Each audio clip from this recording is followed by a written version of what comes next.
这小子真就是走过场。宇浩这小子越来越有个性了。霍宇浩，史莱克学院内院学员，旁门弟子。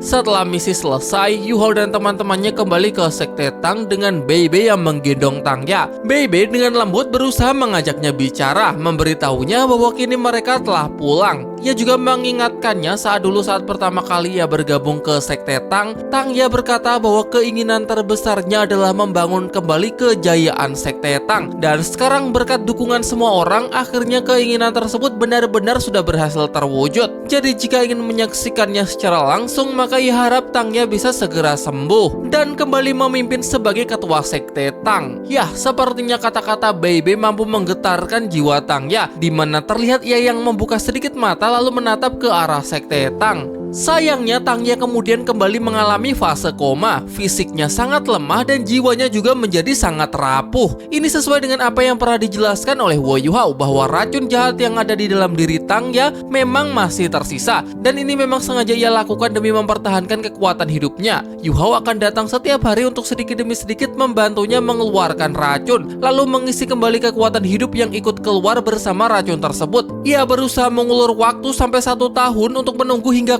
Kaisar Rumput Biru Perak berhasil diketemukan. Di lain kesempatan, Yuhao menjelaskan kepada Bebe bahwa dalam misi sebelumnya ia berhasil menyusup ke dalam sekte kultus roh suci, bahkan berhasil mendekati para petinggi sekte termasuk ketuanya yang bernama Zongliwu. Menurutnya pergerakan dari sekte kultus roh suci belakangan ini sangatlah cepat. Jadi demi bisa mengantisipasi kemungkinan terburuk, sekte Tang mereka harus segera meningkatkan kekuatannya secara keseluruhan. Kemudian saat membantu Tangnya dalam mengeluarkan racun jahat, Yuhao mengaku sudah mempelajari kitab obat dan kitab racun peninggalan leluhur Tangsan. Ia lalu menemukan banyak harta karun surgawi, ada sifat obat yang saling melengkapi, ada pula yang sifatnya saling bertentangan. Beberapa bahan obat dapat dipadukan dan diracik menjadi sebuah pil, di mana efeknya seringkali bisa menjadi berlipat ganda dibandingkan jika langsung dikonsumsi. Jadi berdasarkan hal itu, Yuhao berencana untuk memulai meracik berbagai pil berkualitas tinggi yang kemudian bisa dikonsumsi oleh para anggota sekte Tang untuk membantu kultivasi mereka. Sehingga dengan begitu maka secara langsung juga dapat mempercepat kemajuan dari sekte Tang. Tentu saja Bebe menyetujuinya. Pokoknya apapun yang Yuhao lakukan demi bisa membantu perkembangan sekte Tang pasti akan ia dukung penuh. Di tengah diskusi mereka dikejutkan dengan kunjungan 2 guru hebat dari Akademi Shrek, yaitu Guru Fan Yu dan Guru Zhuoyi. Guru Zhuoyi mengaku sudah lama ingin menemui Yuhao, hanya saja anak ini yang terlalu sibuk sehingga baru sekarang ia dapat kesempatan. Di sini ia hanya ingin bertanya, apakah Wo Yuhao sudah lulus dari akademi? Yuhao nampak bingung. Selama ini ia tidak tahu kalau ternyata di Akademi Shrek juga ada semacam acara kelulusan. Guru Zhuoyi cukup menyayangkan karena siapa sangka anggota Pavilion Dewa Laut yang terhormat seperti Yuhao ternyata belum menyelesaikan prosedur kelulusan. Ia menambahkan kalau kabar ini sampai tersebar keluar maka pasti akan langsung menjadi bahan tertawaan semua orang. Kemudian Susansi juga memberitahunya bahwa di angkatan mereka selain Wo Yuhao semuanya telah lulus sejak lama. Xiao Xiao juga menyindirnya dengan mengatakan bagaimana bisa ketua kelas mereka justru jadi yang paling lambat lulus. Selain itu, Guru Zhuoyi menginfokan bahwa sebentar lagi acara festival takdir Dewa Laut yang baru akan segera kembali diadakan. Pasti akan sangat memalukan saat semua orang tahu kalau Yuhao belum lulus dan masih jomblo. Jadi karena itulah ia mewajibkan Wo Yuhao untuk ikut serta.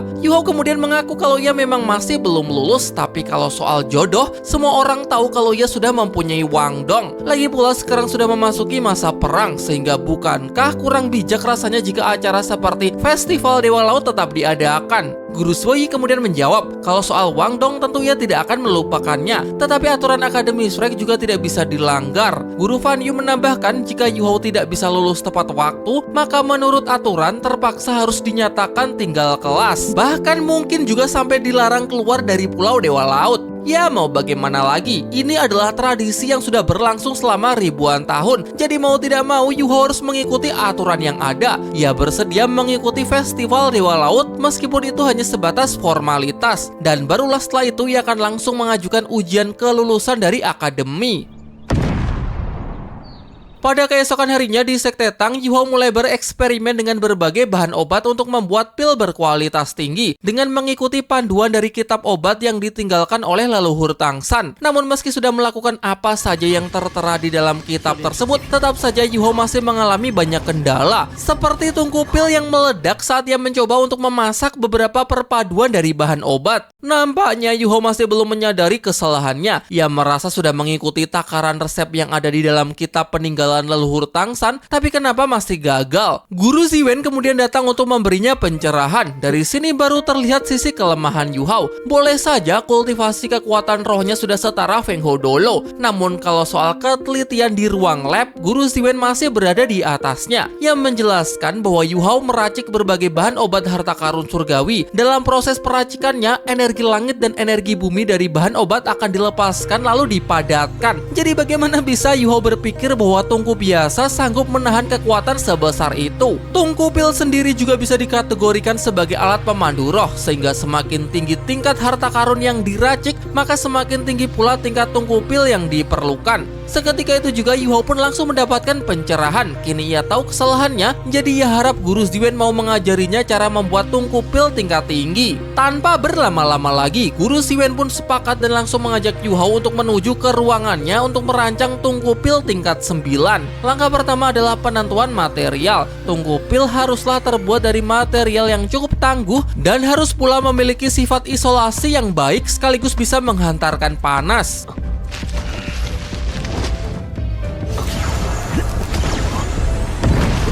Melalui berbagai eksperimen, menemui banyak kegagalan, trial and error. Saking sibuknya, bekal makanan yang dibawakan oleh Cai Tao dan Xiao Xiao pun masih menumpuk dan nampak masih belum disentuh sama sekali. Waktu pun terus berlalu, berhari-hari keduanya bekerja siang dan malam hingga pada akhirnya berhasil menyelesaikan rancangan tungku pil tingkat 9. Namun ini baru desain awalnya saja. Guru Ziwen menyebut bahwa ini semua baru langkah pertama, sehingga perjalanan mereka untuk bisa membuat sebuah pil berkualitas tinggi masih sangatlah panjang. Dan pastinya karena sudah sangat kelelahan, Guru Ziwen sampai dibuat jatuh pingsan. Yu Hao sadar kalau ini artinya mereka harus beristirahat terlebih dahulu. Lagi pula sesuai apa yang disampaikan oleh Guru Zhuoyi sebelumnya, bahwa hari ini adalah hari diadakannya festival takdir Dewa Laut. Di dalam hati ada sebuah pertanyaan yang selalu menghantuinya. Apakah Wang Dong masih menunggunya di Danau Dewa Laut? Namun secara mengejutkan, Putri Salju memanggil dan memberitahunya agar segera datang ke dimensi nekromansi. Begitu sampai, di sanalah Yu Hao menyaksikan pemandangan yang sangat mengerikan. Dimensi nekromansinya benar-benar chaos. Semua ini diakibatkan oleh Xiao Bai yang sedang menerima bencana surgawi.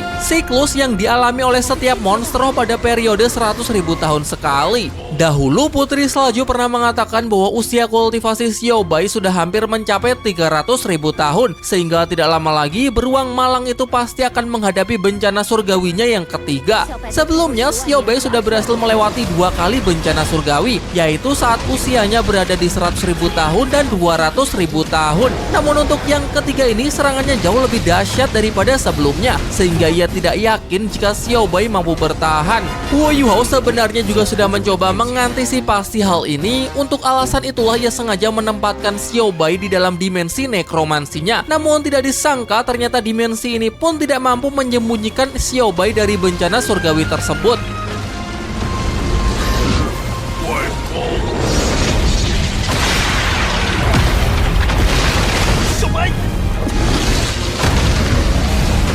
Diperlihatkan Xiao Bai yang jatuh menghantam daratan karena tidak sanggup menahan serangan petir dari bencana surgawi. Dan nampaknya serangan ini tidak akan berhenti sampai Xiao Bai benar-benar hancur berkeping-keping. Tanpa pikir panjang, Yu Hao melompat ke udara untuk mencoba menahan serangan bencana surgawi berikutnya demi melindungi Xiao Bai. Semua yang menyaksikannya merasa cemas karena bagaimanapun juga Yu Hao hanyalah makhluk yang tersusun dari daging dan darah. Jika menerima serangan bencana surgawi pasti akan langsung membinasakannya. Sepersekian detik sebelum serangan mencapai tubuh Yu Hao, sisik terbalik Di Tian seketika aktif untuk langsung melindunginya. Di Tian berhasil menahan serangan bencana surgawi mengandalkan cakar Raja Naga.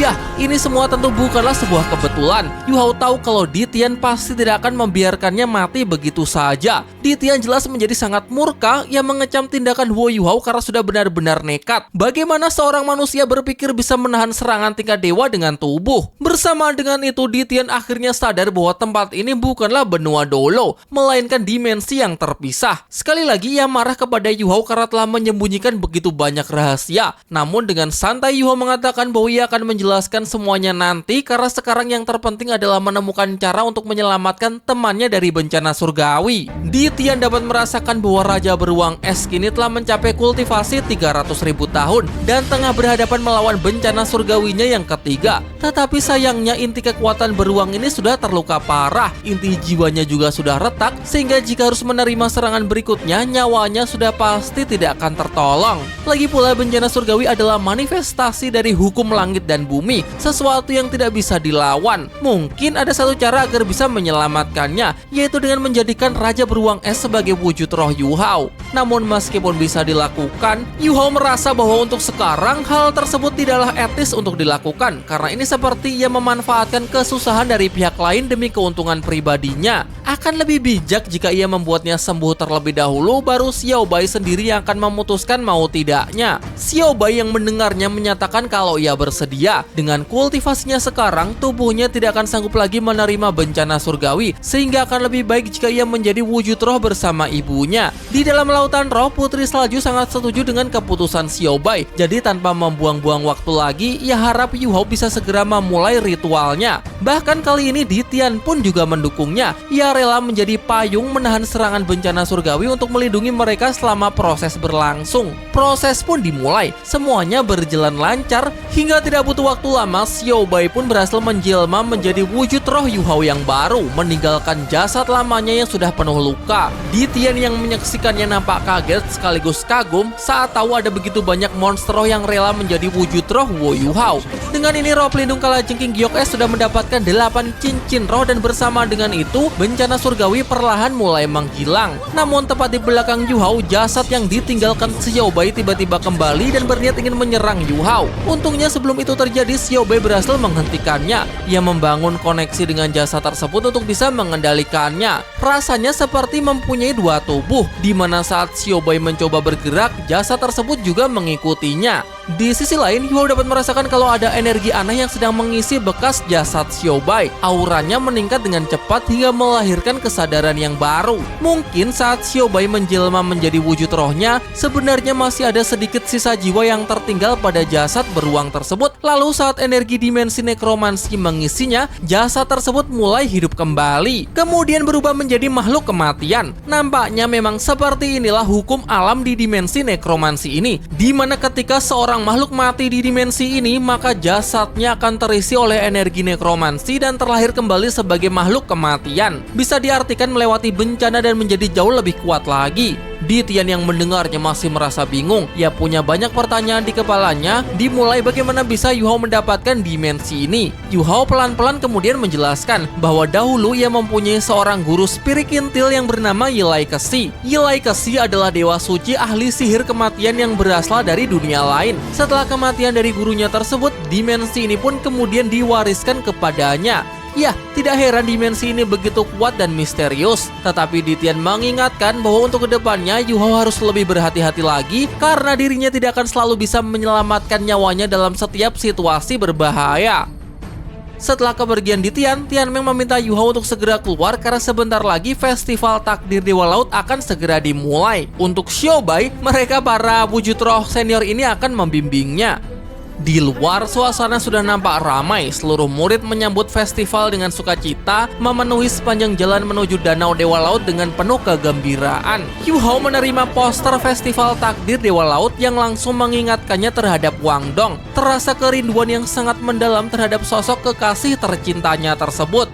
Namun karena festival belum dimulai, ia ingin mampir ke kantin terlebih dahulu saat merasakan perutnya yang sangat lapar. Ia baru ingat belum sempat makan apapun selama berhari-hari. Di kantin diperlihatkan seorang petugas kantin sedang memarahi salah seorang pengunjung karena telah membuat kegaduhan yang bisa mengganggu kenyamanan pengunjung lain. Wo Yuhao kemudian memasuki kantin dan disinilah ia kembali bertemu dengan beberapa teman lamanya sewaktu masih di akademi, di mana salah satunya adalah Dai Hua Bin. Terlihat bahwa sudah tidak ada dendam di antara mereka. Keduanya saling menyapa dengan senyuman ramah. Seorang guru dengan nada ketus menghentikan Yuhao. Ia nampaknya tidak mengenali Yuhao, menuduhnya sebagai berandalan yang telah sembarangan menerobos halaman dalam untuk mendapatkan makan gratis. Dai Hua Bin sebenarnya berniat ingin memberitahunya, namun guru yang sok keras ini sama sekali tidak mau dengar penjelasan apapun. Ia malah ganti memarahi Dai Hua Bin yang sudah seenaknya membawa teman-temannya yang berasal dari halaman luar masuk ke halaman dalam tanpa izin. Yuhao kemudian menyela untuk memberikan lencana keanggotaannya dan mencoba menjelaskan bahwa ia juga merupakan murid dari halaman dalam.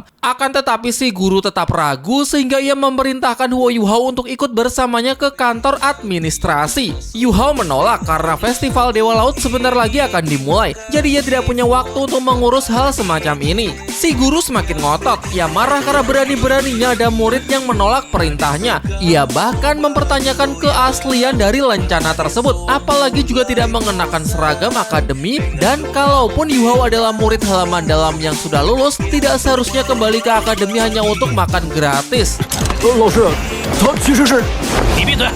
Jika terbukti melanggar peraturan, maka ia tidak akan segan-segan untuk menarik kembali ijazahnya. Akhirnya Yuhao pun habis kesabaran. Ia menunjukkan aura intimidasinya, dingin tetapi tidak kejam.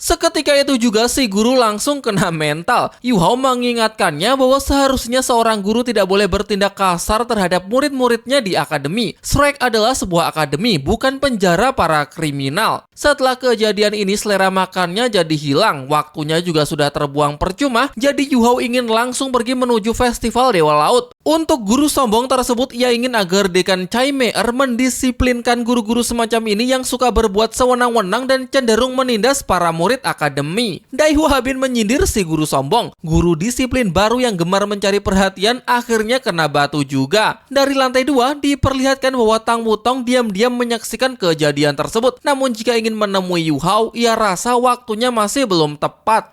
Di Danau Dewa Laut, acara festival takdir Dewa Laut digelar dengan sangat meriah. Ribuan murid dan para guru hadir untuk menyaksikan tradisi tahunan yang sangat bersejarah ini. Acara yang dipandu oleh dua host andalan, Bei Bei dan Sisi. Setelah menyambut para hadirin yang datang, Sisi menyatakan bahwa festival Dewa Laut akan segera dimulai. Untuk itu, Bei Bei mempersilahkan para peserta pria dan wanita agar secepatnya memasuki arena. Yuhao datang terlambat, namun petugas berbaik hati dengan tidak mempermasalahkan hal itu dan menyuruhnya supaya segera bergabung bersama peserta yang lain. Di dalam hati sebenarnya Yuhao merasa males banget ikut acara semacam ini. Kalau bukan demi ijazah kelulusannya dan menghormati peraturan akademi, ia tidak akan menyanggupi permintaan dari guru Suoyi. Jadi ia pun terpaksa ikut meskipun cuma sebatas formalitas. Meski begitu, perasaannya memang tidak bisa bohong, di mana ia merasa bahwa situasi ini sangat mirip dengan festival dulu saat ia menyatakan cintanya kepada Wang Dong.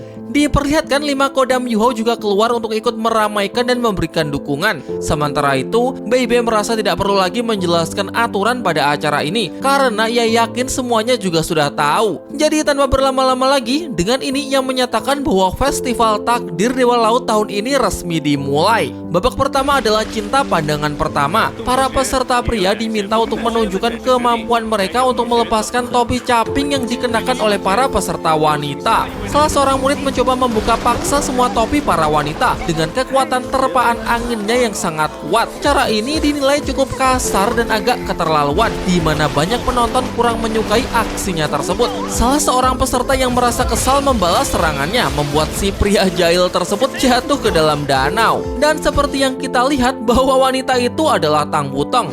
Datang lagi pria kedua yang tak kalah kasarnya. Kali ini ia malah datang dengan sejumlah senjata pemandu roh tingkat 6 dan langsung menargetkan peserta wanita yang paling ujung, yaitu Tang Wutong. Namun sebelum meriam berhasil ditembakkan, sebuah serangan pelumpuh berkekuatan elemen es muncul dan seketika langsung membekukan si pria tersebut. Ya, barusan adalah ulah Wo Yuhao. Ia menyarankan agar para pria bersikap lebih sopan dan tidak bertindak berlebihan. Aksi heroiknya tersebut jelas menarik perhatian para wanita. Ia menuai banyak pujian dari mereka yang nampak sangat mengaguminya. Begitu pula dengan Tang Wutong yang mengintipnya dari balik topi. Sebagai host dan juga juri, BB berlaku tegas dengan mendiskualifikasi peserta pria pengguna meriam karena dinilai telah melanggar peraturan Festival Takdir Dewa Laut. Setelah insiden tersebut, babak pertama masih akan dilanjutkan. Para peserta pria bergiliran untuk menunjukkan kebolehannya di depan para peserta wanita. Peserta berikutnya adalah seorang pria yang terlihat sangat bersemangat untuk menghampiri wanita pujaannya yang bernama Xiaomei. Namun karena tak cukup punya kemampuan, ia malah terkena serangan mental hingga berakhir dengan menjeburkan dirinya sendiri ke dalam danau sehingga ia juga didiskualifikasi. Malam pun menjadi semakin larut. Satu persatu pria mencoba menyelesaikan tantangan pertama pada acara ini. Sebagian gagal dan ada pula yang beberapa telah berhasil. Hingga hanya tersisa satu peserta wanita yang topinya masih belum berhasil dilepaskan. Banyak pria yang telah mencoba menaklukkannya, namun semua gagal karena kemampuan wanita yang satu ini memang sangatlah luar biasa. Mayoritas sudah pesimis menerima kenyataan bahwa sepertinya tahun ini tidak akan ada yang sanggup melepas topi wanita tersebut. Walaupun semuanya merasa sangat penasaran seperti apa wajah wanita misterius yang berada di balik topinya. Sekarang tinggal peserta pria terakhir yang belum mencobanya. Yah, dia adalah Wo Yuhao. Sisi dan BB meminta agar Yuhao segera menyelesaikan tantangan ini. Lah, Yuhao agak terkejut saat namanya disebut. Padahal ia hanya ingin ikut-ikutan aja, tapi kenapa malah disuruh untuk membuka topi seorang wanita? Ya, mau bagaimana lagi? Kalau memang ini adalah aturannya, Yuhao pun hanya bisa pasrah dan nurut-nurut aja. Sepertinya Yuhao belum tahu kalau wanita yang berada di balik topi tersebut adalah Tang Wutong. Jadi ia mendekat untuk berbisik, mengatakan bahwa ia tidaklah serius untuk mengikuti acara ini, sehingga jika ingin menjatuhkannya ke dalam danau maka ia tidak akan melawan. Tapi karena nggak ada respon dan wanita ini terlihat tidak seagresif sebelumnya, dengan santai Yuhao perlahan membuka topi wanita tersebut. Dan setelah topi dibuka, terungkap sudah kalau wanita yang sedang berada di hadapannya adalah Tang Wutong. Semua orang yang menyaksikannya benar-benar terpukau oleh pesona dan parasnya yang begitu cantik. Tapi reaksi Yuhao justru biasa saja. Ia hanya bingung karena ternyata Tang Wutong berpartisipasi dalam acara semacam ini. Dunia hening sejenak ketika dua pasangan ini saling menatap. Sampai kemudian Sisi mengumumkan bahwa dengan ini babak pertama telah berhasil diselesaikan dan acara akan lanjut ke babak berikutnya. Untuk itu para peserta pria dimohon agar segera kembali ke tempatnya masing-masing. Babak kedua, jatuh cinta pandangan kedua. Pada babak ini setiap peserta wanita akan memegang 3 buah bola yang berarti 3 kesempatan untuk memilih pria idamannya. Dan para peserta pria yang tidak mendapatkan satupun suara maka akan langsung dinyatakan gugur. Sudah dapat ditebak bahwa suara paling banyak dari para peserta wanita diberikan kepada Wo Yuhao, bahkan termasuk Tang Wutong. Jiang Nana nampak sudah tidak terkejut lagi. Sikap Yuhao yang penuh kesopanan serta keberhasilannya dalam melepas topi caping Tang Wutong dengan sangat mudah, semua itu berhasil merebut hati dan kekaguman para peserta wanita. Babak kedua berakhir dengan singkat, sehingga dengan demikian BB akan segera melanjutkannya ke babak terakhir, yaitu babak ketiga, takdir 3 kehidupan. Pada babak ini para peserta pria diminta untuk memperkenalkan diri, sementara para peserta wanita dipersilakan untuk memilih peserta pria yang ingin mereka nyatakan perasaannya. Perlu diingat juga apabila ada peserta pria dan wanita yang sudah bergandengan tangan, keduanya akan dinyatakan telah lulus dari Festival Takdir Dewa Laut dan tidak diperbolehkan untuk memilih orang lain. Langsung aja ya, urutan peserta akan ditentukan melalui metode undian dan setelah diambil secara acak, terpilihlah nama Wo Yuhao sebagai peserta pria pertama yang akan memperkenalkan diri. Diperlihatkan Yuhao maju dengan disertai sorakan dari para penggemar wanitanya. Ia lalu mulai memperkenalkan diri di hadapan para peserta wanita. Namun yang membuat semua orang kaget, Yuhao hanya menyebutkan nama tanpa menjelaskan background, kemampuan atau motivasinya. Ya mau bagaimana lagi, sejak awal kan Yuhao memang sama sekali tidak tertarik untuk mengikuti acara ini dengan serius. Dan lucunya, dari sinilah Bebe langsung mengambil alih dengan menjelaskan background Yuhao secara menyeluruh kepada semua orang. Sekalian aja ia ingin mempromosikan sekte Tangnya. Ia menjelaskan bahwa Huo Yuhao adalah seorang murid jenius dari Pavilion Dewa Laut yang juga merupakan murid terbaik dari sekte Tang. Bergabung dengan Akademi Shrek pada usia 11 tahun atas rekomendasi sekte Tang, dan pada ujian pertama setelah masuk akademi bersama dua rekannya yaitu Wang Dong dan Xiao Xiao berhasil meraih juara pertama. Setelah itu Huo Yuhao semakin menunjukkan bakatnya yang luar biasa. Terlahir dengan roh pelindung ganda, mata spiritual, dan roh pelindung beratribut S Ultimate. Ia telah 2 kali mewakili Akademi Shrek dalam ajang turnamen Master Roh Elite Benua, dan pada keduanya ia mampu memberikan hasil yang sangat memuaskan, sekaligus memperoleh gelar abadi sebagai salah satu dari 7 monster Akademi Shrek. Prestasi lain yang sangat membanggakan adalah dengan mendirikan menara transmisi roh sekaligus menjabat sebagai tetua kehormatan, penemu metode peleburan wujud roh yang secara signifikan mampu menekan angka kematian bangsa monster roh serta dapat menjalin hubungan yang harmonis antar kedua ras tersebut. Di usia yang masih sangat tergolong muda, sudah menjadi Master Roh 8 Cincin dan menjadi anggota Pavilion Dewa Laut termuda sepanjang sejarah. Apalagi yang belum disebutkan. Intinya, Huo Yuhao adalah kebanggaan mereka semua di Akademi Shrek. Para peserta dibuat sangat kagum setelah mendengar semua fakta tersebut. Meskipun di saat yang sama, hal ini juga membuat mereka menjadi semakin pesimis. Karena bagaimana bisa mereka bersaing melawan orang sehebat ini? Dekan Linker mengajukan pertanyaan kepada Tetua Zuanzi. Apakah baik memperkenalkan Yuhao seperti ini secara terbuka? Menurut Tetua Zuanzi, sebenarnya justru ini adalah momen yang sangat tepat. Ia yakin bahwa kelak anak itu pasti akan menjadi pemimpin di generasi berikutnya. Sehingga mungkin sudah saatnya semua orang di sini mengenal dan memahami sosoknya dengan baik. Dengan sikap rendah hatinya, Yuhao meminta Bebe dan Sisi agar tidak terlalu melebih-lebihkan. Berikutnya, setelah sesi perkenalan diri selesai, sekarang giliran para wanita yang dibebaskan untuk membuat pilihan. Dan secara mengejutkan, jujur sebenarnya nggak terlalu mengejutkan juga sih, semua wanita menjatuhkan pilihannya kepada Huo Yuhao. Namun bagi Yuhao sendiri, ini bukanlah kesenangan. Pertama, ia menyampaikan rasa terima kasihnya kepada seluruh bidadari Pulau Dewa Laut yang telah memilihnya. Baru setelah itu, ia mencoba berterus terang, menjelaskan bahwa hari ini sebenarnya ia tidak ingin mengikuti festival takdir Dewa Laut dan sama sekali tidak mempunyai niat untuk mencari pasangan karena di dalam hatinya sudah ada seseorang yang sangat ia cintai. Seumur hidup hanya untuk wanita itu seorang. Maka dari itu Yuhao meminta maaf dan memutuskan untuk mengundurkan diri dari acara ini. 等一下，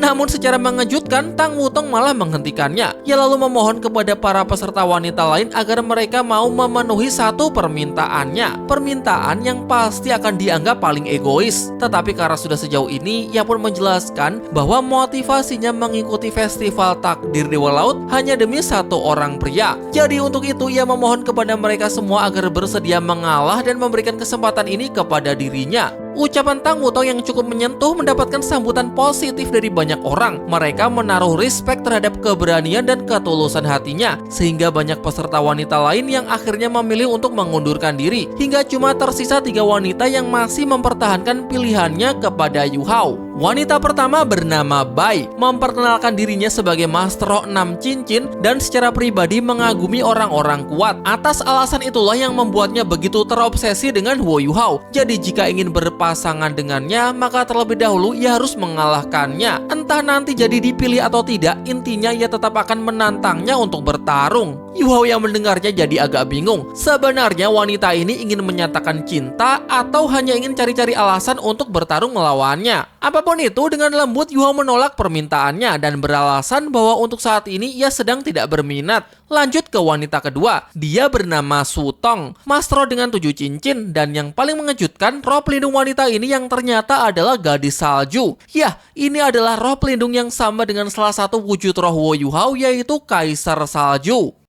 Melanjutkan festival takdir Dewa Laut, Sutong menantang Yu Hao untuk bertarung. Dan semua orang terkejut saat gadis itu memperlihatkan roh pelindungnya yang sangat istimewa, yaitu gadis es dan salju. Tidak cuma Yu Hao, bahkan tetua Xuanzi pun juga tidak menyangka dan baru tahu kalau di pavilion halaman dalam mereka mempunyai seorang murid lagi selain Yu Hao yang mempunyai roh pelindung dengan atribut es ultimate. Dekan Yan Zhaoze menjelaskan bahwa Sutong ini merupakan murid baru yang langsung masuk ke pavilion halaman dalam. Ia sendiri juga belum terlalu memahami apa jenis roh pelindungnya, karena sebelumnya Sutong mengaku kalau roh pelindungnya hanyalah roh salju, tidak ada yang spesial. Tetapi siapa sangka ternyata gadis ini sengaja menyembunyikan kemampuannya yang sebenarnya. Ya, tetua Xuanzi sama sekali tidak mempermasalahkan hal itu, dan sebaliknya ia cukup bisa mengerti ketika ada seseorang yang ingin menyembunyikan kekuatannya, maka pasti mempunyai alasannya tersendiri. Jadi mereka tidak perlu mengintervensinya dan cukup amati saja terlebih dahulu. Scene kembali ke Danau Dewa Laut. Sutong mengatakan kepada Yu Hao bahwa roh pelindung mereka berdua sama-sama mengandung atribut es ultimate, sehingga ia penasaran memang sejauh mana dan seberapa besar kesenjangan kekuatan di antara mereka.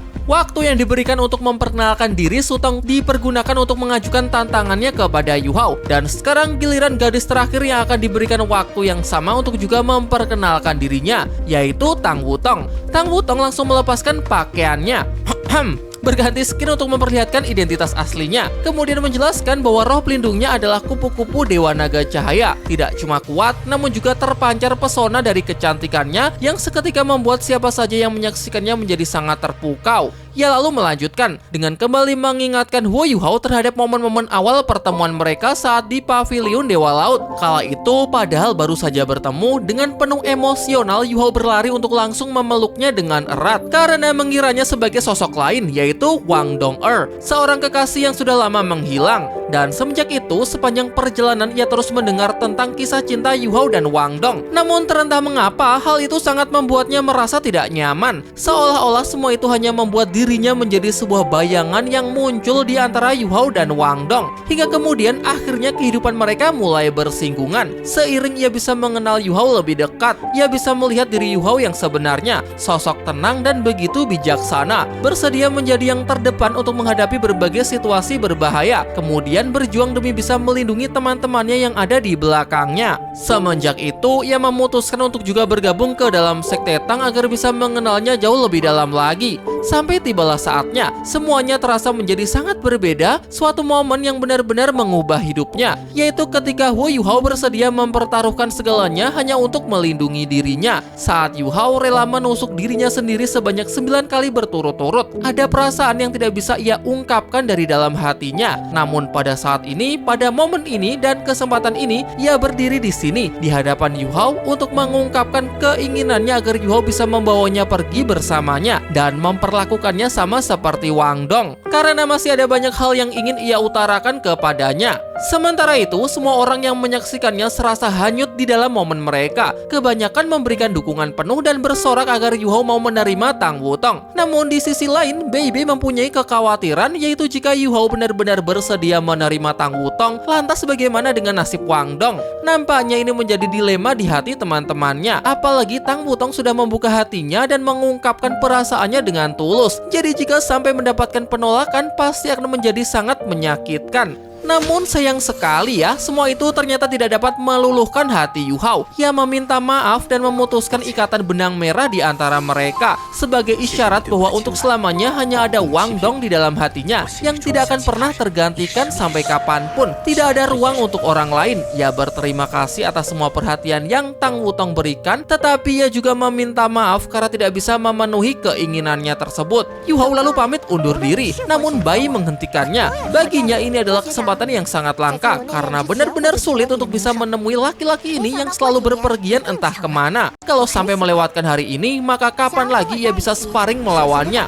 Sutong pun juga berpikir demikian. Setidaknya harus bertarung terlebih dahulu sebelum pergi, di mana ia akan membuktikan kepada semua orang bahwa dirinya lah yang terkuat. Dengan kesadaran penuh, dua NPC menantang sang MC untuk adu mekanik. Jadi untuk menghargai hal itu, Yu Hao pun bersedia melayani mereka. Kalau mereka berdua memang ingin belajar, maka ia akan menunjukkan 2 gerakan saja. Dan jika ada yang bisa memecahkan 2 gerakannya ini, maka ia bersedia untuk mengakui kekalahannya. Pertaruhan pun dimulai. Yu Hao menghimpun dan mengumpulkan seluruh kekuatannya untuk mempersiapkan sebuah serangan, sebuah teknik roh ciptaannya sendiri yang didasarkan atas kerinduannya yang sangat mendalam terhadap kekasihnya. Teknik serangan berbentuk tinju bernama Sidong yang diperkuat dengan aura naga. Serangan menargetkan Bai. Gadis malang tersebut tak akan sempat menghindar dan hanya bisa bertahan dengan menutup matanya. Namun tentu saja Yu Hao tidak benar-benar serius, di mana ia dengan sengaja membelokkan serangannya ke langit. Mungkin memang tidak mengalahkannya secara langsung, tapi jelas ini cukup untuk bisa menjatuhkan mental lawannya.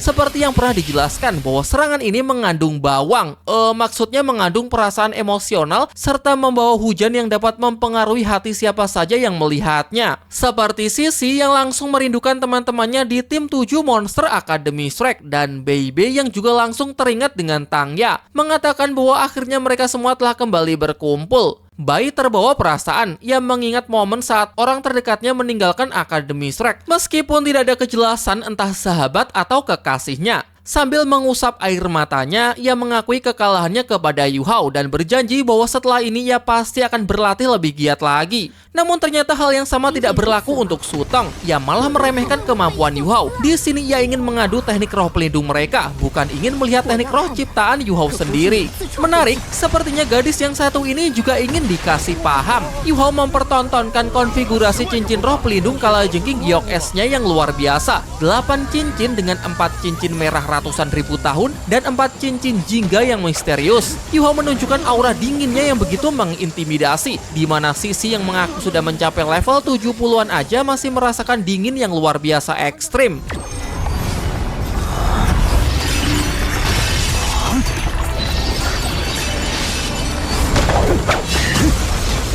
Sekarang simple aja, Yu Hao membekukan seluruh area pijakan mereka. Aturannya, jika Su Tong mampu mencairkan air danau Dewa Laut, maka ia akan mengakui kekalahannya. Ia juga mengajarinya bahwa dasar dari penguasaan es adalah kemampuan dalam mengendalikan suhu. Ya, kalau sudah dikasih paham kayak gini, mending mundur aja nggak sih? Su Tong mengakui kemenangan Yu Hao dan menyadari bahwa pemahamannya terhadap kekuatan es masih sangatlah dangkal. Dengan menunjukkan kemampuan luar biasa yang bisa membekukan seluruh danau Dewa Laut dalam sekejap, sesuatu yang tidak akan mampu ia lakukan. Di sisi lain, Bing Bing masih penasaran apakah roh pelindung Su Tong benar-benar gadis salju. Kemudian Putri Salju menjelaskan bahwa dirinya tercipta dari esensi ujung utara ekstrim, terbentuk dari akumulasi energi alam semesta beratribut es secara alami yang jelas tidak bisa disandingkan dengan Su Tong. Namun kalau memang sudah takdir bahwa anak itu memiliki garis darah unsur salju dan es, maka tidak menutup kemungkinan Su Tong juga bisa membangkitkan roh pelindung yang serupa dengan dirinya. Hanya saja dalam atribut dan peringkat roh pelindung pastinya tetap ada sedikit perbedaan dengan yang asli.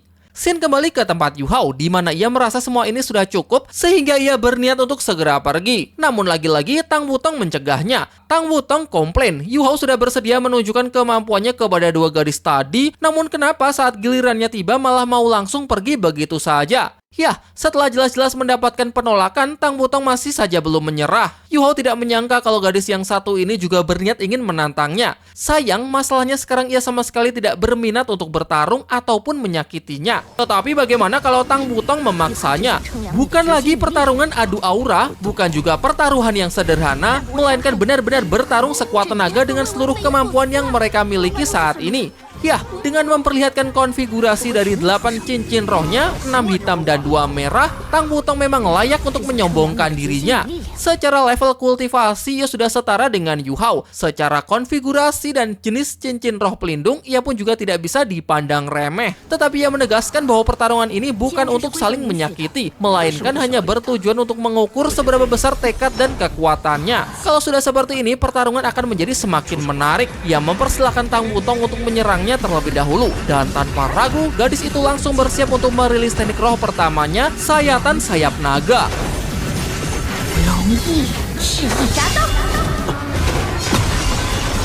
Di sisi lain, Yang Nanan dibuat terkejut saat Tang Wutong merilis teknik roh pertama yang sama persis dengan teknik roh pelindung milik Wang Dong. Hanya saja berbeda dalam hal penyebutannya.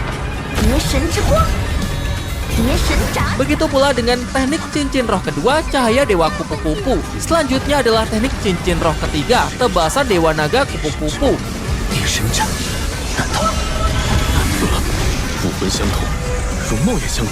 Diperlihatkan bahwa Tang Wutong telah merilis 3 teknik cincin roh milik Wang Dong secara berturut-turut. Jadi apakah di dunia ini memang ada kebetulan yang sangat kebetulan seperti ini? Wajahnya sama, roh pelindungnya sama, dan teknik cincin rohnya pun juga sama. Secerca harapan kembali muncul. Jangan-jangan selama ini Wang Dong dan Tang Wutong adalah orang yang sama. Namun mengabaikan hal itu, Tang Wutong terus saja menggempur Yu Hao dan berharap agar tidak cuma menghindar, tetapi juga memberikan serangan balik dan mau bertarung melawannya dengan serius.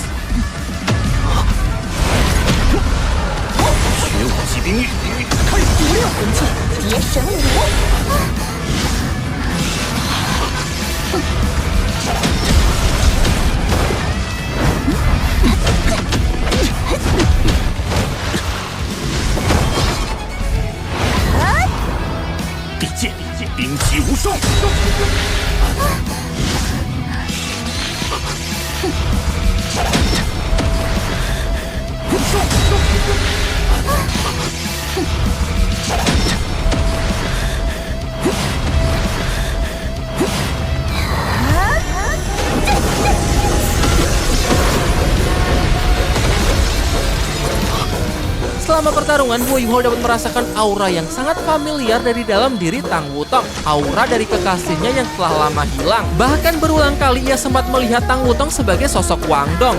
Jantungnya berdenyut kencang. Dan ya, akhirnya Yu Hao kini sangat yakin bahwa gadis yang selama ini ia kenal sebagai Tang Wutong adalah Wang Dong.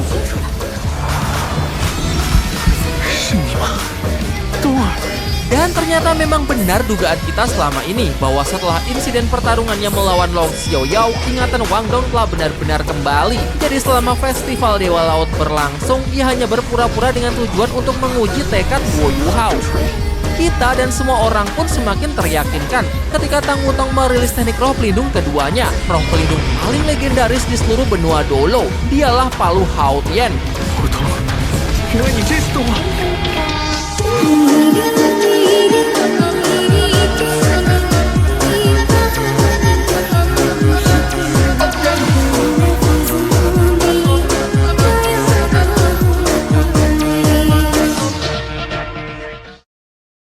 Semuanya sangat terkejut, terkecuali tetua Xuanxi yang memang sudah mengetahuinya sejak awal. Sebenarnya, ia juga sudah memberitahu hal ini kepada Yu Hao saat di pavilion Dewa Laut. Ia menyuruh Yu Hao untuk segera menemui seseorang yang sudah lama mereka kenal.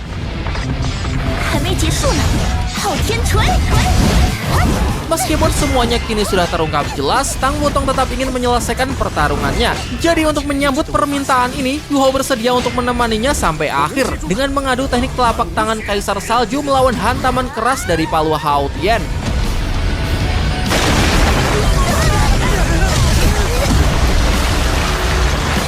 Benturan tersebut sekaligus menjadi penutup dari pertarungan mereka. Tidak penting siapakah yang lebih kuat, keduanya bisa dikatakan sama-sama menang dan kemudian hanyut di dalam kebahagiaan. Kemudian, kita dibawa flashback yang memperlihatkan saat berlangsungnya proses penyembuhan Wang Dong di Sekte Hao Tian. Ayahnya, yaitu Sang Raja Dewa Tangshan, berperan penting dalam proses tersebut. Ia menyembuhkan tetapi juga menyegel ingatan Wang Dong. Kemudian saat menjalani retreat, Tangshan kembali datang untuk mengembalikan seluruh ingatan dan kekuatan dari putrinya tersebut. Ia penasaran apakah Wang Dong yakin dengan laki-laki pilihannya akan bisa menjaga dan menjadi pelindungnya seumur hidup. Serta apakah layak untuk diberikan kepercayaan penuh.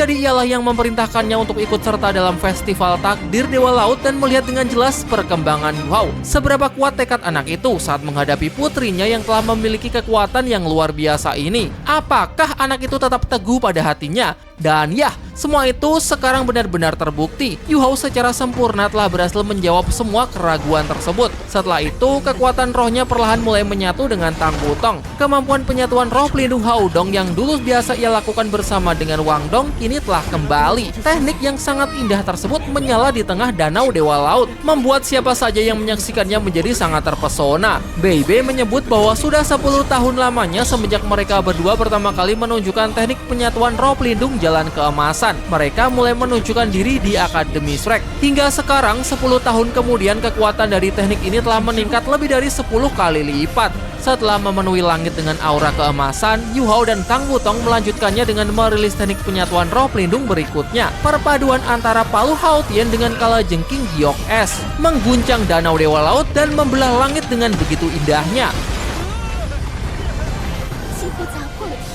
Di alam dewa, Tang San bersama Xiao Wu juga turut menyaksikan kebahagiaan putri mereka. Di mana setelah melewati banyak cobaan, akhirnya Yu Hao dan Tang Wutong bisa kembali bersama. Ya udah abis, gimana dong? Episode kali ini udah nggak gantung lagi lah ya. Oke, sekarang tiba saatnya kita bahas hal menarik apa aja yang ada di episode kali ini, detail kecil apa yang terlewatkan, atau cerita mana yang belum kalian pahami dari Shaolan 2 Unrivaled Tangsek episode 143 ini. Episode kali ini pembagian antar babaknya bisa dibilang cukup rapi ya. Dimana pada paruh pertama kita disuguhkan hati Yu Hao yang benar-benar sangat teguh, tetap bersikeras untuk mempertahankan Wang Dong di dalam hatinya. Sementara untuk paruh kedua kita diperlihatkan mulai adanya konflik batin di dalam hati Yu Hao yang untungnya ditutup dengan sangat manis tanpa membuat ceritanya menjadi gantung. Oke, adegan diawali dengan masih melanjutkan festival takdir Dewa Laut. Semua orang benar-benar dibuat terkejut dengan roh pelindung gadis salju milik Sutong, yang ternyata ia bisa mengkelabui semua guru Akademi Shrek, bahkan termasuk Dekan Yan Zhouze. Saat mendaftar pada awalnya, Sutong mengatakan kalau roh pelindungnya cuma salju biasa, dan roh pelindung aslinya baru terungkap di momen festival Dewa Laut ini. Dimana ini artinya Sutong adalah murid baru yang langsung OP. Dia tidak melalui akademi tingkat bawah, padahal mayoritas murid Akademi Shrek lain saat pertama kali masuk ke akademi baru punya 1-2 cincin aja. Jadi Sutong datang saat levelnya udah tinggi dan langsung diterima di pavilion halaman dalam. Sebenarnya tidak terlalu mengejutkan ya, karena ada murid lain yang juga memiliki kasus seperti Sutong. Kalian inget kan? Yap, dia adalah Wang Xuer. Dia datang entah dari mana dan mendaftarkan dirinya ke Akademi Shrek pada saat levelnya berada di angka 60-an. Sehingga sepertinya tidak ada kata terlambat untuk bisa mendaftarkan diri ke Akademi Shrek. Mau dari level yang masih kecil sampai udah yang lumayan gede, masih bisa diterima. Dan jadi masuk akal mengapa ia bisa menipu Dekan Yan Zhouze, karena ya levelnya emang udah setinggi itu. Ada satu hal yang mengganggu pikiranku, dan mungkin ini cuma gara-gara beda era kali ya. Apakah kalian masih ingat dengan Guru Xingming? Di levelnya yang baru 60-an aja dia udah jadi guru. Sementara di era sekarang aja level 70-an statusnya masih menjadi murid.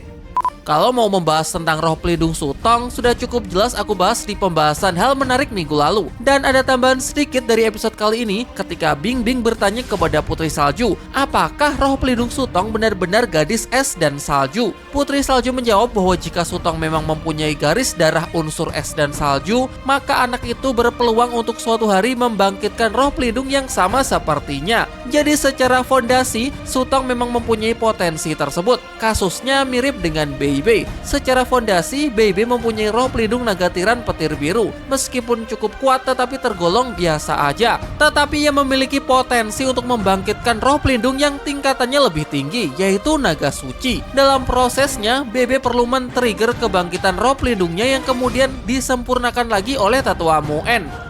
Nah, sekarang tinggal tergantung Sutong, apakah ia bisa membangkitkan roh pelindungnya untuk bisa mencapai potensi maksimalnya atau tidak. Sayangnya sih dia bukan MC, sehingga autor tidak memberinya guru ataupun pembimbing. Beda sama Yu Hao yang langsung dibimbing oleh ahlinya. Ia juga menyampaikan sepenggal ilmu yang ia dapat dari Putri Salju, bahwa dasar dari penguasaan es adalah kemampuan dalam mengendalikan suhu. Pertanyaannya, apakah setelah Festival Dewa Laut kisahnya akan berlanjut? Kalau di novel sih kagak ya, dia emang karakter sekali pakai, tapi mungkin versi dongguannya akan dibuat berbeda. Ya bisa aja, menarik untuk ditunggu.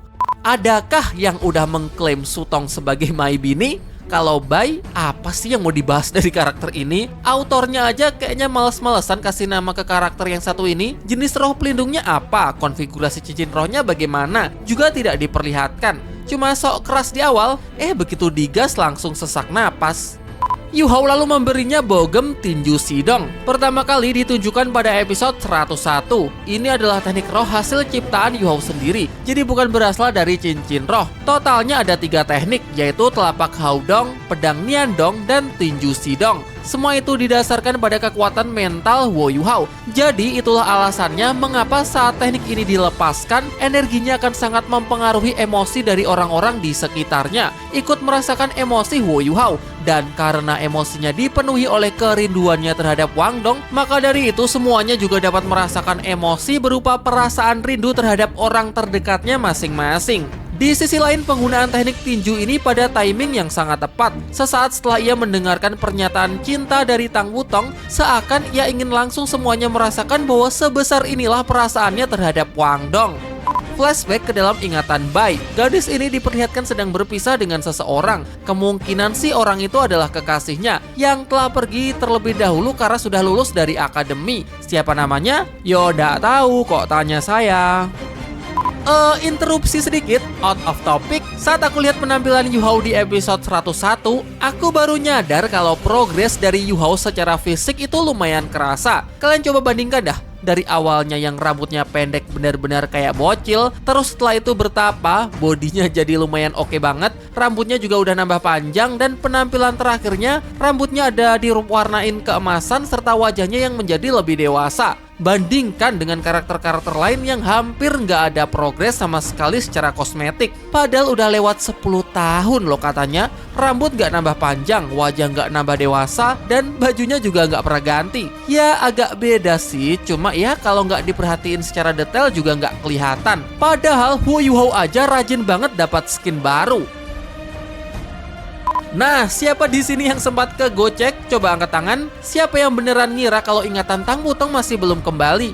Mungkin cuma aku sih ya. Sebenarnya lucu sih, jelas-jelas di novel ingatannya di sini akan kembali. Tapi karena ada sedikit drama, aku jadi mikir apakah ceritanya akan dibuat berbeda. Apakah Wang Dong akan benar-benar dimatikan dan digantikan oleh Tang Wutong? Menarik juga kalau semisal Donghua ini mengajarkan soal terkadang kita harus move on dan mau menerima orang baru di hidup kita.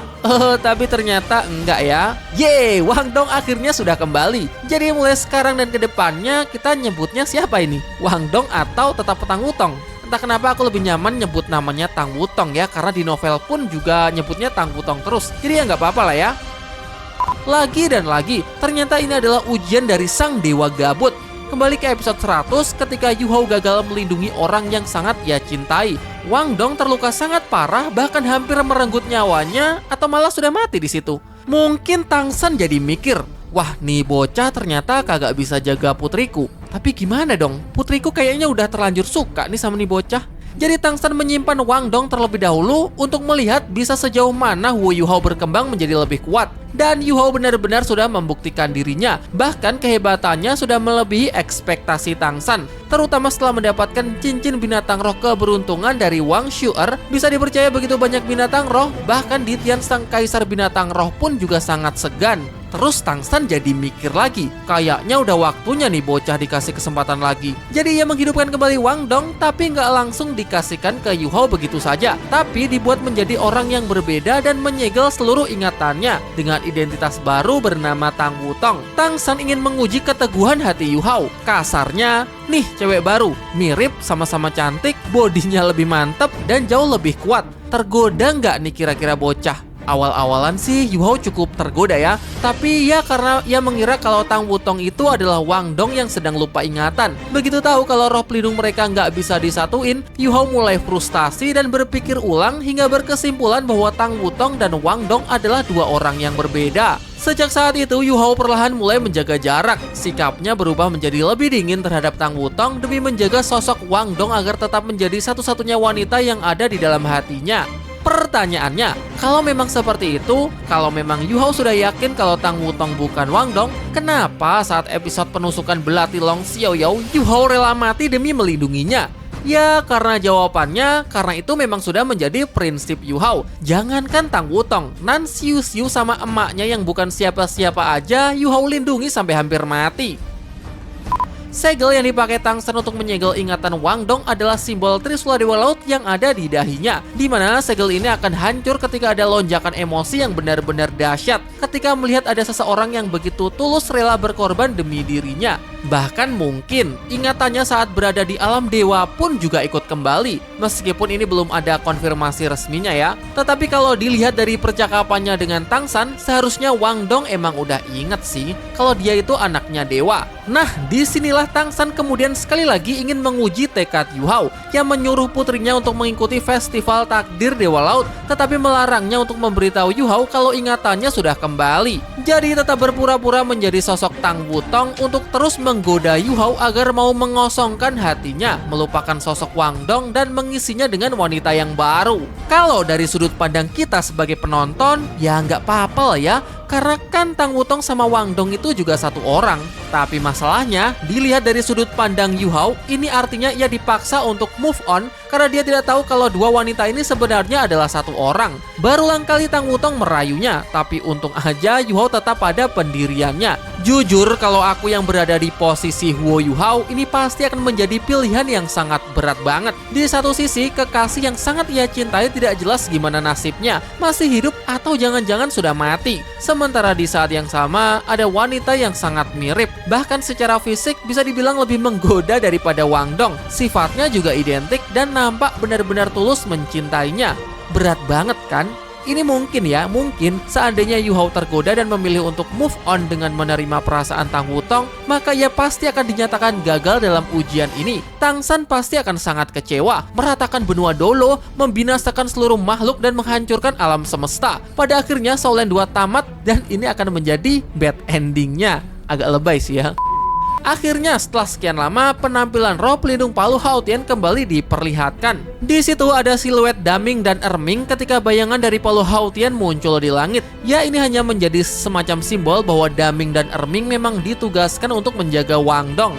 Kemunculan Tangsan dengan skin barunya cukup membuat hype dari episode kali ini meledak ya. Skinnya sih tergolong B aja, bukan skin spesial, epic maupun skin legend, cuma skin biasa aja. Jubah putih keabu-abuan dan ada nuansa birunya juga, dengan tidak banyak hiasan ornamen. Tampilan ini mengingatkanku dengan skin Tangsan pas mati dibunuh sama Bibi Dong, kemudian memasuki alam kematian dan bertemu dengan Dewa Ashura. Nah, vibes-nya kan mirip-mirip, ya nggak sih? Tampilan yang paling mencolok adalah lingkaran dewa yang muncul di belakang punggungnya. Seingatku di Donghua ini baru pertama kali ditampilkan ya, atau sebelumnya udah pernah? Tapi menurutku ini keren banget sih. Tangsan baru diperlihatkan gini aja udah bikin puas banget. Apalagi kalau dikasih scene battle. Pecah sih. Ayo bisalah. Koreksi sedikit, ternyata setelah aku cek di episode 112 saat sparring melawan Yu Hao, Ditian dalam wujud manusianya juga mempunyai lingkaran kecil di belakang kepalanya. Ya, ini mungkin akan menjadi ciri khas pemilik kekuatan tingkat dewa selanjutnya ya. Dan meskipun Ditian bukanlah dewa, mungkin ini adalah efek dari kepemilikan cakar Dewa Naga. Nah oke, mungkin itu aja sih. Kalau ada lagi, tambahin aja di kolom komentar. Dan terakhir, sekarang mari kita bahas trailer terbaru yang akan rilis minggu depan, Shaolin 2 Unrivaled Tangsek episode 144. Awal scene kita udah ditabok aja sama Yu Hao. Ya, nampaknya Yu Hao dan Tang Wutong sedang sparring melawan Dekan Yan Zhaoze. Dilihat dari arenanya, ini berada di Pavilion Dewa Laut, tempat yang dulu pada episode 70 juga pernah digunakan untuk sparring Yu Hao melawan Wang Shu'er. Dekan Yan Zhaoze mengatakan bahwa apakah bisa benua Dolo menunggu mereka untuk bisa menjadi lebih kuat lagi. Yang mana ini berarti Yu Hao dan Tang Wutong ingin secepatnya dipersiapkan untuk membantu benua Dolo. Pasti ada kaitannya dengan peperangan, kekaisaran Liyue, dan sekte kultus Roh Suci. Sekilas kita juga diperlihatkan masa kecil Tang Wutong ketika masih berada di alam dewa, bermain selayaknya anak-anak pada umumnya. Dan ya, ada Tangsan lagi coy. Jadi kontraknya masih belum habis ya, dia bakal muncul di 2 episode berturut-turut. Scene berikutnya juga tidak kalah heboh ketika Yu Hao kembali bertarung melawan Ditian. Bisa jadi ini ada kaitannya dengan melepas sisik terbalik Ditian yang udah lama melekat di tubuh Yu Hao. Karena di scene berikutnya kita diperlihatkan Yu Hao yang merasa menjadi lebih kuat setelah berkultivasi. Dah lah ya, mungkin udah segini aja. Kita tunggu sampai episodenya bener-bener keluar. Dan baiklah para kultivator, terima kasih udah menonton sampai habis. Kita ketemu di kesempatan yang lain. Dadah!